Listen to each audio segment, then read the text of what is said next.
Yo, what's up, everybody? It's your boy, the RLC leader, JJ Stewart, and I bring y'all for another comic book historian reading a comic book of title is become ingrained within the world of superheroes. Hal Jordan, the Green Lantern, is actually a vampire who has been hiding inside of the Justice League for an undetermined amount of time. And today we're going to be covering a short episode bringing you DC Vampires, issue number 2, where Batman gets it. Who is the other vampires? How are the vampires involved? This is the Comicstorian channel, where I give you a synopsis of your favorite comic book storyline, giving you the bare bones knowledge that you need to understand the storyline, and allowing you to go out and buy the issue or the next issue so that you can get the full context and all of the amazing art. DC Make sure you visit your local comic book store. The Bat Family is Vampires. Complete story by Comicstorian. Let's get it. I'm gonna let y'all hear it. I'm not gonna speak until the end. So let's get it. Or go to your favorite digital retailer. No, I'm not going to waste your time with a lot of intro on this one, as it is a relatively short issue. It's only DC Vampires issue number 2, and since they are spreading these out like 5 weeks apart, we're going to bring you the individuals as often as we can. And as I said, when we last left off, we discovered that there was a vampire uprising coming, and that Hal Jordan was secretly a vampire. But Batman was the other individual who got that information. So the world speaks the name Anton Arcane in hushed whispers. To know him is to know no hope. Begs the question, who would dare sneak up on Anton Arcane? The answer is simple. You don't. And Hal Jordan doesn't care to be subtle. As Anton tries to keep the vampiric hero at bay, Hal Jordan breaks through all of his curses and hex, telling him, "Your magic is strong, maybe even the strongest that I've faced." But as Hal rips out Anton Arcane's spine, he tells him, "But I'm afraid my will is much stronger." A voice calls out to Hal, telling him that they have a problem, and he tells them that whatever it is, he's going to handle it. But the voice tells him that this problem has come to be because he failed to deal with the last problem. Andrew Bennett was out in the wind for a week before we got a hold of him, and we have no idea who he may have spoken to. We need to assume that he told people about our plans. Maybe believe him, but someone will talk. And enough whispers can turn into a roar. We must keep any suspicions pointed away from us, Hal.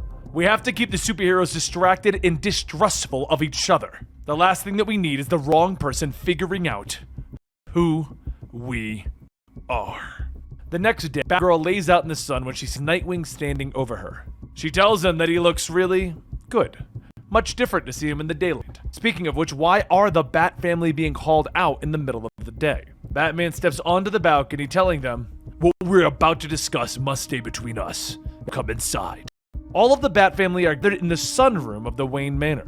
Alfred begins pouring tea for everyone, and Batman tells them, "I was visited by Andrew Bennett recently, here, looking for the Batman. I have no idea how Andrew Bennett knows of my identity, but that wasn't the part that worried me. There was a note left for me. Afterwards, Andrew has seemingly disappeared off the face of the earth. The contents of the letter claim that the vampires are preparing to wage war on humanity, and it seems new leadership of vampires doesn't share the same belief that Mary, Queen of Blood, believed. However, another concerning situation has risen up. Villain activity is down across the country, which could mean that they too are targets for the vampires. The fact of the matter is, we have no idea who could be behind this. The fact that after a week of investigating, I don't even have a lead, it's kinda disturbing." Red Hood asks, "Wait, so anybody could be a vampire? Why are you trusting us?" And Batgirl looks at her cup. He doesn't. Damian throws his drink. "Did you poison us, father?" Batman turns to everyone. "No, I did not poison you. All of your drinks were made with holy water. If you were vampires, it would have burned you. Likewise, that is why we are meeting in the sunroom. The UV light would also hurt you. Now, with that out of the way, there's something I'd like to show you." He leads everyone down into the Batcave, and after one more test of making everyone hold a cross, he reveals their new weaponries: swords, knives, and stakes. When asked if they're expected to kill, Batman tells them, "You can't kill what's already dead."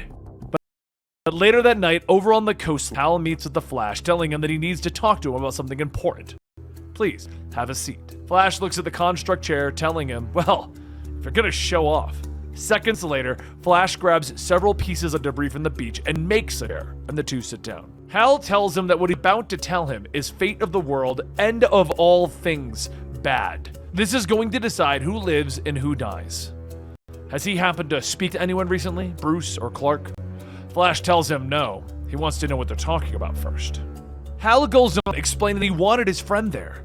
He wanted his best buddy alongside him in the upcoming war. But as the contract chair grows claws and grabs the Flash, he informs him, "But my lord said that if you returned, it would cause a genocide. You would drink the entire planet because of your metabolism and speed." Flash tries to vibrate to free himself, but Hal tells him, "Be still." Flash tells him, "This isn't you talking, Hal!" And Hal leans in. Yeah, it is.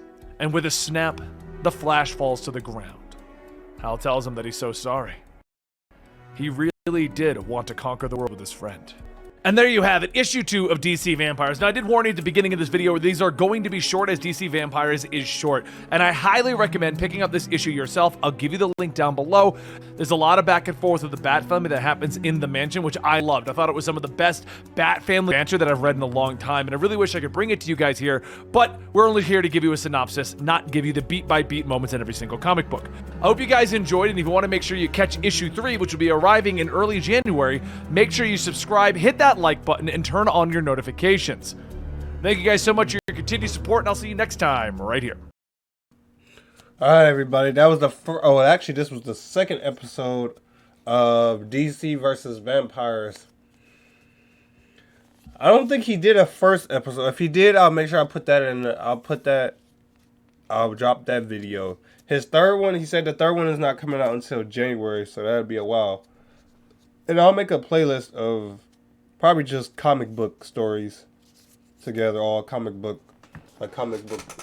stories.